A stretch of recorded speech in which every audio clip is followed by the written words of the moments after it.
obviously a big match tomorrow night. How much are you and the players looking forward to it? Very much so. I think it's a game we're under no illusion what we need to do in the game. So yeah, it's pretty straightforward. We have to win the game.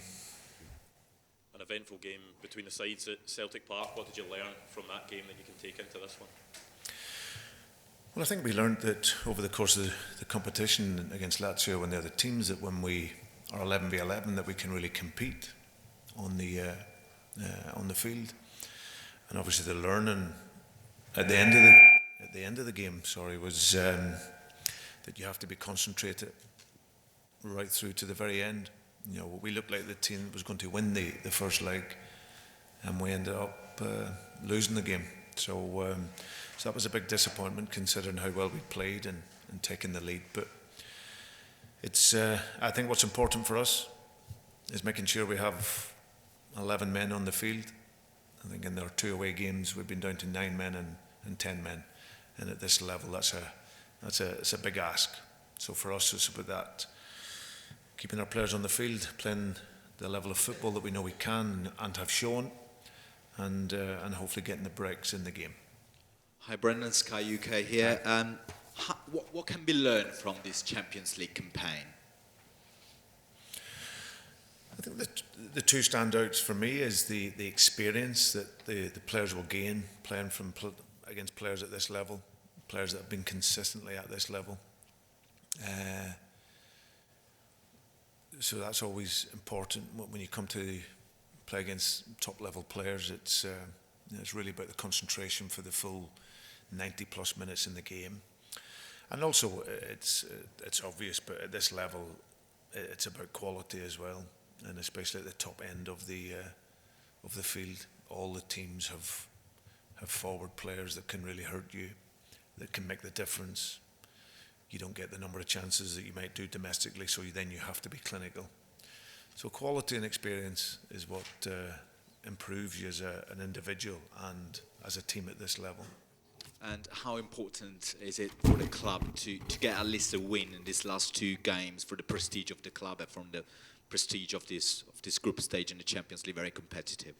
Yeah, I think it's for our own personal pride as a team.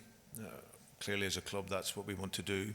We know the challenges that we have at this level, but and I also think the points total doesn't quite reflect the performance level that we've had, but we have 2 games now. We know what we need to do, and we are going to give it everything to achieve the victories that we need. Pleasure. Hi, I wanted to ask you one question. How is Lazio doing right now? How do you see it? And what's your personal opinion about Maurizio Sarri? Well, firstly, Maurizio was a very experienced coach. He obviously done incredible work at Napoli and then came to Chelsea and produced a very good football team. And then has obviously come back to here, and he's a very experienced coach and a very talented coach who asks his players to play in a really attacking philosophy. You know, they play 4-3-3. Midfield are flexible. Luis Alberto I know really well, who's a really gifted player technically, and he now has experience from when I knew him as a 20-year-old at Liverpool. And they have front players, wingers and strikers that can score goals. So they will obviously be disappointed. They lost the league game at the weekend and haven't won in, I think, 3 games. But they have talent, and they've shown that in this competition. After the game against Feyenoord, somebody mentioned the high level of intensity by the supporters at the stadium. Are you maybe concerned that this could be a factor against you, the level of cheering up of supporters? Does this scare you at some level? No, I think it's why you play football. You play football to play in the best stadiums, in the best atmospheres. And when I was here before, the atmosphere was amazing, and I expect it to be the same. It's a really iconic stadium. You always expect the supporters to get behind the home team. If you come to Glasgow, you see Celtic and how they support us, the supporters. So, but for us, I always say that the louder the opponents cheer, the harder we run. So hopefully we can run very hard. We can say that this is the worst moment in Lazio's season. Do you feel that this could be an advantage, or they could somehow try and react to this difficult moment? Yeah, I think as professional footballers, and you always want to look to the next game. It's a different competition. It's a different. You're not in the league. You come into the next game, and you want to perform. So, the Champions League is a fantastic competition to come and play, and however you're doing in the league, you feel that change when you come to the Champions League. So, no matter how Lazio are doing domestically, we expect a really, really tough game, and we are prepared for a tough game. Brendan, you've talked about being competitive in this competition and perhaps not getting the results to match that.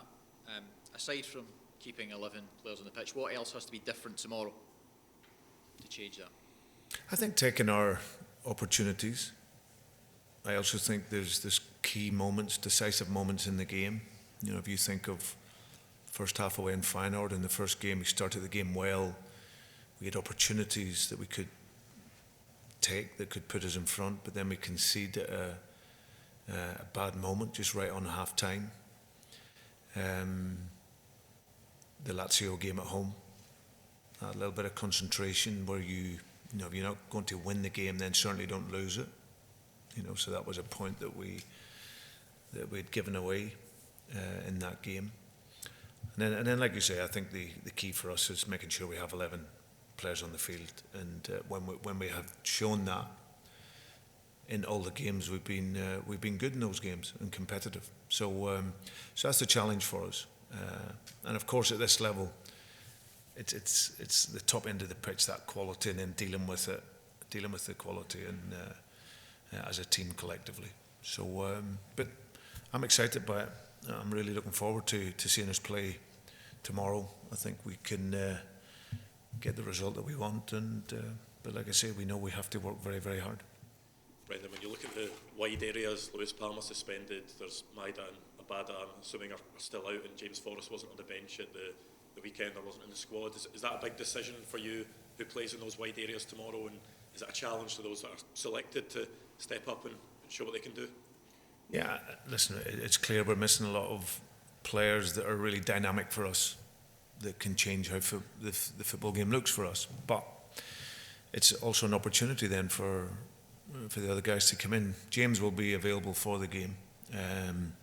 He didn't train so much over the international break, so rather than him maybe sit on the bench at the weekend, we wanted to give him some training days through until the game tomorrow. So he's available, which is good for us.